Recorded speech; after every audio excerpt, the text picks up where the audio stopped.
বিয়ে হয়ে শ্বশুরের বাড়িতে গেছে, শ্বশুর বাড়িতে যায় সবাই বাড়িতে নামাজ পড়ছে, দাদা শাশুড়ি নামাজ পড়ে, নানা শাশুড়ি নামাজ পড়ে, যা জ্যাঠারি সবাই নামাজ পড়ছে, বহুটা ভাই নামাজ পড়ে না। কিন্তু দুদিন চার দিন যখন হয়েছে তখন ওর শাশুড়ি বলছে যে হাগে বহু নামাজ তুই কেন পড়িস না, নামাজ পড় না।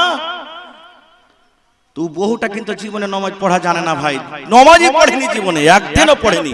এরকম পুরুষের মধ্যে আছে, নাই জুমা খানটাও পড়ে না, ঈদ বকরিদও পড়ে না, এরকম পুরুষের মধ্যে আছে। তখন বলছে যে মাজি আমি নামাজ পড়বো, এবার আর মা বাপের বাড়ি যাবে, বাড়িতে ওখান থেকে এসে তখন নামাজ পড়বো। শাশুড়ি কিন্তু আর কিছু বললে না, জায়গা নতুন বহু আর কি বলতে যাবো যে নামাজ পড়, জায়গা নতুন নতুন আছে। এবার বাড়ি গেছে ভাই, ওর মায়ের বাড়িতে গেছে, দেখছে তোর বাপ আইগনাতে ঢেরা ঘুরাইছে। ঢেরা বুঝেন তো ভাই, যারা নানা দাদরা আছেন এরা খুব ঢেরা ঘুরাইছে, এরা কিন্তু খুব বুঝবে। ঢেরা ঘুরাইছে। ই সালাম কালাম কি করবে বাপকে, যে মানে সালাম তো জানে না যে বাপকে সালাম দিতে হয়। ই যে মরার বেটা মরা, আয়ের বেটা এরা, কাঠখুড়ে বেটা কাঠখুড়ে, মানে মায়ের যা ভাষা, এক তো পড়ালেখা লয়, একবার আনসারটা চলছে ঝড় তুফান। বাপ তখন বলছে যে হারে বেটি, সবাই শ্বশুরের বাড়ি থেকে আসছে, আইসা আব্বার সাথে কত হাসি মুখে কথা, কত সালাম কালাম, আর তুই আইসার কেরা পাইছে যে আমাকে খালি গাইল দিছিস। বলছে গাইল দেবো না, গাইল দেবো না, এমন বাড়িতে আমার বিবাহ দিয়েছ, শুধু বলছো নামাজ পড়ো, নামাজ পড়ো। নামাজ পড়বো কেমন করে, নামাজ পড়া তুমি আমাকে কোনোদিন শিখালছো? বলছে কেন রে বেটি তুই নামাজ পড়তে জানিস না? বুঝে কখন নামাজ পড়া তুমি শিখাইলে, কোন মৌলবীর কাছে দিয়েছো, কোন মাদার সাথে পড়ালেখা করতে দিয়েছো যে আমি নামাজ পড়তে জানবো? তো বলছে এক কাজ কর বেটি, তোর শ্বশুরের বাড়ি থেকে কে নামাজ পড়েছে? বলছে আমার যা পড়ে, আমার ননদ পড়ে, আমার দাদা শাশুড়ি বুড়ি মানুষ ও পড়ে, আমার শাশুড়িও নামাজ পড়ছে। বাপ দেখেন কত বড় মৌলভী সাহেব, 8 বছর 10 বছর পড়ে মনে হয় কিচ্ছু শিখেনি, এরকম হয়েছে আমাদের মনে। আর বাপ তখন বলছে যে বেটি রে, তোর শ্বশুরের বাড়িতে যতটি নামাজ পড়ছে ওর মধ্যে তোর দাদা শাশুড়িটা হলো একটু খুব ভালো হুঁশিয়ার, পুরানা মানুষ, নামাজ কানুন নিয়ম কানুন ভালো করে জানে। ওয়ার পাঞ্জরে বেটি তুই খাড়িয়ে যাবি, ও যেমনি করে নামাজ পড়বে তুই অমনি করে নামাজটা পড়িস। বেটিও বুঝে নিলে বাপের কথা, তাই নাকি যে আব্বা? না তো হ্যাঁ। বলছে আব্বাজি ওরা কেন করে হাত ধুচ্ছে, মুখ ধুচ্ছে, কি করছে, আর এখানটা সময় খাড়া হয়েছে, এমনি করে হাত চাড়ছে, আর ফের মুখ দিয়ে কি কইছে, আর ফের এরকম করে হাঁটুতে হাত দিচ্ছে, ফের ভাড়াস করে পড়িচ্ছে। মানে ও জানে না যে কোনটা ওজু, কোনটা রুকু, কোনটা সাজদা, এগুলো জানে না কিছু। খার যা হোক, আব্বা শিখিয়ে দিলে সোজা কথা, যেমনি করে দাদা শাশুড়ি নামাজ পড়বে অমনি করে পড়িস। এবারে শ্বশুরের বাড়িতে এসেছে 2-4-5 দিন পর, আগতি উজু করেছে। শাশুড়ি তখন বলছে যাক আমার বেবু নামাজি হয়ে গেছে লাগছে, যাক আলহামদুলিল্লাহ। শাশুড়ি মনে মনে খুব খুশি, আগে হাত দিয়েছে কি পা দিয়েছে, যেমনি করে পেরেছে উজু করেছে। শাশুড়ির পাঞ্জরে খাড়ো না হয়ে দাদা শাশুড়ির পাঞ্জরে খাড় হয়েছে। আল্লাহু আকবার বলে বুড়ি হাত বেঁধেছে, ইও আল্লাহু আকবার বলে দেখা দেখে হাত বেঁধেছে। এবার বলেন তো হাত বেঁধে এখানে কোন দোয়াটা পড়ে ভাই? বলেন এই নওজওয়ান ভাইরা বলেন না জি, আল্লাহুম্মা বাইদ বানি, হ্যাঁ নাকি? এটা মনে মনে পড়ে না, জোরে জোরে করে পড়ে? জোরে বলে মনে মনে পড়ে। ই বেটি ছেলেটা তো জানে না বহুটা, যেটা ছোট ছোট করে মনে মনে পড়িতে হয়। ই নমাজি পণ্ডিত দুয়া দুরি কি জানবে? ই তখন মনে মনে কইছে ই লিসি লাগানি বুড়ি আমাকে গাইল দিছে নাকি, ই কইছে আমাকে গাইল দিছে নাকি। ও ভাই নমাজের হালাতে মনে মনে মনে মনে যা পারলে ওকে গাইল দিলে। নমাজ পড়তে পড়তে পড়তে আমাদের সাধারণ খোঁকি চলে আসে। 2 মিনিট ভাই বসে, খোঁকি চলে আসে না? বুড়ি খুঁকে উঠেছে, ই মনে করছে বাপ তো কয়েছে যেমনি করে পড়বে অমনি করে পড়িস, তো ই খোঁকলেতে বুঝেন আমাকে নামাজে খোঁকতে হবে, বিনা না খোঁকাতে নামাজ হবে না। ইও ভাই খুঁকেছে, ইও খুঁকেছে। এই থাকতে থাকতে থাকতে দুয়া সূরা যখন হয়ে গেল, আল্লাহু আকবার বলে বুড়ি রুকুতে গেছে, বুড়ি রুকুতে গেছে।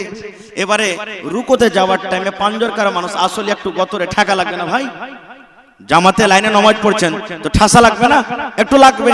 তো আল্লাহু আকবার বলে যে বুড়ি রুকুতে গেছে, তো একটা কেহিনা খানটা বুড়ির কেহিনাটা একটু বহুটাকে লেগে গেছে। ই মনে মনে কইছে যে বাপ তো কইছে যেমনি করে পারবে অমনি করে পড়িস, তুই বুড়ি যে আমাকে গুতা মারলে, আর মানে নমাজে গুতা মারতে হয় না, হলে ওখানে মারলে আমাকে গুতা। ই জওয়ান বহু ভাই এমন জোরে গুতা মেরেছে, ওকে রুকু থেকে উল্টে ফেলে দিয়েছে।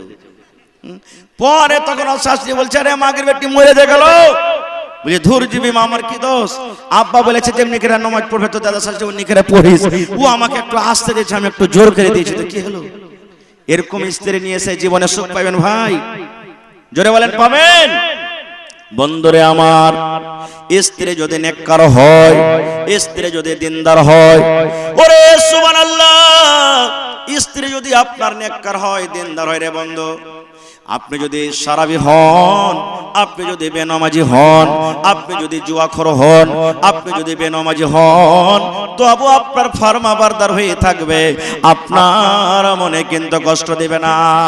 আজকে আমরা বিবাহ করতে যাই, ছেলে মেয়ের বিবাহ খুঁজি, আপনার বেটিকে দেখতে গেছে, বেটিকে দেখতে যাওয়ার পর তখন পাঞ্জর থেকে একটা পড়োশি বা গ্রামের লোক এসে তখন বলছে ভাইজি তোমাকে কতটি টাকা দিতে চেয়েছে, নিজ কানে শোনা কথা বলছি ভাই, না তো 1.5 লাখ টাকা দিতে চেয়েছে। এর থেকে কি আমার বেটিটা কম আছে নাকি? ভাই তুমি যদি আমার বেটিটাকে বহু করো তো 2 লাখ টাকা দেবো আমি। এরকম হয় কি হয় না বলেন, হয় কি হয় না ভাই? এটা হারাম, হারাম এটা।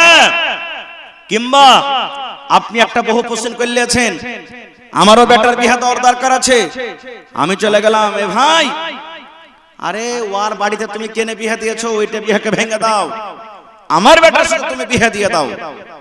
আল্লাহ রাসূল বলছেন এটাও হারাম। কেন? আপনি একটা গরু কিনতে গেছেন, ভুঁস কিনতে গেছেন, দাম দর চলছে, আপনি ভুঁইশালার সাথে গল্প সল্প করছেন, মধ্যখান থেকে অন্য লোক আসতে পারবে না, গল্প করতে পারবে না, কতক্ষণ? যতক্ষণ পর্যন্ত আপনি ওখান থেকে হানা বলবেন বা ওখান থেকে হইটা না যাবেন, অতক্ষণ চলবে না খুব। কিন্তু আমরা কি করি, গরু ভুঁস কিনতে যাও, হ্যাঁ ভাই তোকে 10,000 লাগালছে, 10,500 দিয়ে দাও আমাকে, এটাও হারাম, এটাও হারাম। আরে 10,500 দিবে, আমি 11,000 টাকা দিব, তুমি গরুটা আমাকে দিয়ে দাও, ভুঁসটা আমাকে দিয়ে দাও। আল্লাহ রাসূল বলছেন এটাও হারাম, চলবে না খো। এই মতো বিবাহ তো পায়গামের পরে পায়গাম দেওয়া চলবে না খো, পায়গামের পরে পায়গাম দেওয়া চলবে না খো। কিন্তু আজকে আমরা এটাও মানি না ভাই, এটাও মানি না, টাকার লালচে টাকার লোভে পড়ে যা ইচ্ছা সব করে দিই। আর একটা কথা, আমরা বিবাহতে কি করি, আল্লাহ রাসূল সাল্লাল্লাহু আলাইহি ওয়াসাল্লাম বলেছেন তুনকাহুল মারআতু লিআরবাইন, হে আমার উম্মতেরা, মেয়েদেরকে বিবাহ করা হয় 4টা গুণ দেখি, 4খানা সিফাত দেখে আমরা ছেলের বিবাহ দিই। বেটার যখন বিয়ে দিই, বেটের যখন আমরা বিয়ে দিই, আপনার পোতার যখন বিয়ে দিই, নাতির যখন বিয়ে দিই, কিংবা নিজে যখন বিয়ে করি, আল্লাহ রাসূল বলেছেন উম্মত 4খানা আমার গুণ দেখে সিফাত দেখে মানুষের বিবাহ করে। ভালো কথা, 4খান গুণ দেখে বিয়ে করো, কিন্তু উম্মত রে 4খানা গুণের মধ্যে আমরা যেটা প্রথমে দেখে সেটা নবী বলেছেন লে মালেহা, লে মালেহা, প্রথম নম্বর আমরা মাল দেখি। আরে একে স্ত্রী বানাবো, ইয়ার বাপের কাছে টাকা আছে কিনা, ইয়ার বাপের কাছে গাড়ি আছে কিনা, ইয়ার বাপের কাছে জমিন আছে কিনা, ইয়ার বাপের ভালো বাড়ি আছে কিনা, প্রথমে আমরা মাল দেখি। 2 নম্বরে নবী বলেছেন মানুষেরা দেখে বলে হাসাবেহা, তার খানদান দেখে, তার বংশ দেখে, তার ঝাড় দেখে, ইয়ার খানদান বড় আছে কিনা, দরকারে লাঠিতে আমার সাহারা করতে পারবে কি পারবে না। 3 নম্বরে নবী বলেছেন ওয়ালি জামালিহা, হে আমার উম্মতেরা, মানুষেরা 3 নম্বর গুণ দেখে বিবাহের টাইমে, যে এই মেয়েটা সুন্দর আছে কিনা, দেখতে ভালো আছে কিনা, দেখতে সুন্দরী আছে কিনা। 4 নম্বরে নবী বলেছেন ওয়ালি দীনহা, এই মেয়েটা দিনদারি আছে কিনা, পড়ালেখা করতে জানে কি জানে না, কোরআন পড়িতে জানে কি জানে না, রোজার মাসে রোজা রাখে কি রাখে না, পর্দাশীল হয়ে চলে কি চলে না, নবীর তারিকা মতন জীবনটা কাটছে কি কাটে না, দিনদারি তার মধ্যে আছে কিনা। এইবারে বলবেন মাওলানা জি 4খানা যদি গুণ দেখতে যাই যে মাওলানা, হাজারে একটা বেটি ছেলে খুঁজে পাওয়া যাবে, 4খানা গুণ পাওয়া যাবে না যে মাওলানা। হয়তো কোনো বেটি ছেলে দেখতে সুন্দর আছে কিন্তু তার বাবার কাছে মাল নাই, সে কিন্তু গরিব আছে। কিংবা কোনো মেয়ে ছেলে যদি খুব ধনী ঘরের বেটি আছে, হয়তো দেখতে সুন্দর নয়, কিংবা কোনো মেয়ে ছেলে দেখতে সুন্দর আছে আর পড়ালেখাও আছে, কিন্তু মাওলানা জি তার কাছে মাল নাই। 4টার মধ্যে একখানা কোনো কমি থাকবে, 4খানা গুণ পাওয়া যাবে না। এবারে কি করব যে মাওলানা, আল্লাহর নবী 1400 বছর আগে এলান করেছেন উম্মত রে ফাজফার বেদাত বেজাতি দ্বীন, দিনদারি মেয়ে ছেলেকে তুমি তার তারজিয়ে দাও। দিনদারি মেয়েকে তুমি স্ত্রী করে বাড়িতে নিয়ে এসো, দিনদারি মেয়ে ছেলেকে তুমি তারজিয়ে দাও। কারণ দিনদারি মেয়ে ছেলে তোমার বাড়িতে আসতে গেলে তোমার বাড়ি উদ্ধার হয়ে যাবে রে।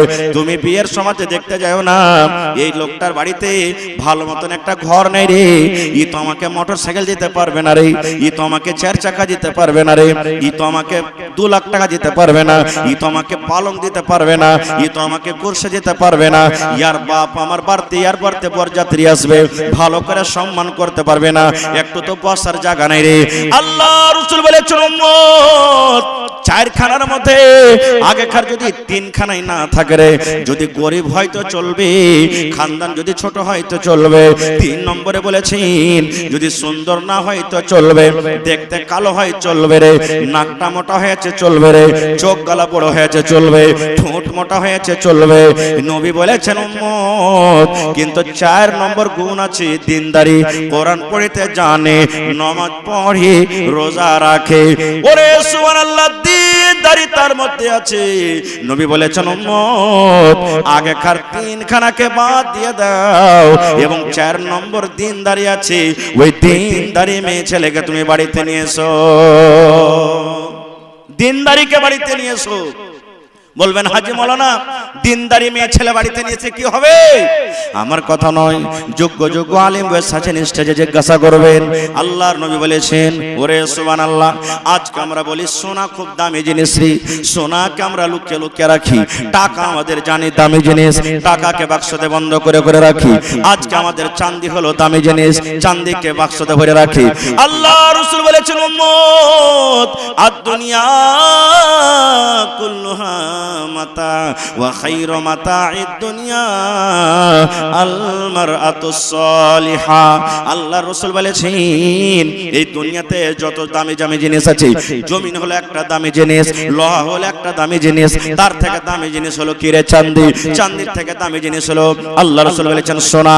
এই আমার উম্মত সমস্ত দুনিয়ার মালকে তুমি একদিকে রেখে দাও, আর একটা নেককার দিনদার তুমি যদি স্ত্রীকে নিয়ে এসেছো বাড়িতে, ওকে যদি একদিকে রেখে দাও, নবী বলেছেন তোমার সোনা দামি জিনিস হতে পারে, তোমার চাঁদি দামি জিনিস হতে পারে, তোমার জমি জায়গা দামি জিনিস হতে পারে রে, তোমার টাকা পয়সা দামি জিনিস হতে পারে, কিন্তু সমস্ত দামি মালের মধ্যে সব থেকে দামি মাল হলো আল মারআতুস সালিহা, একটা নেককার দিনদার মেয়ে ছেলে। দিনদার মেয়ে ছেলে হলো সব থেকে নেককার। কিন্তু আমরা তো দেখি না নেককার, আমরা দেখি না। বিয়ে শাদী হয় যেমনই বাড়িতে এলো আমরা দেখি না যে দিনদার আছে কে নেককার আছে, আর বাড়িতে আসা পর আল্লাহus সামাদ, না নামাজ না রোজা না কিছু নেই।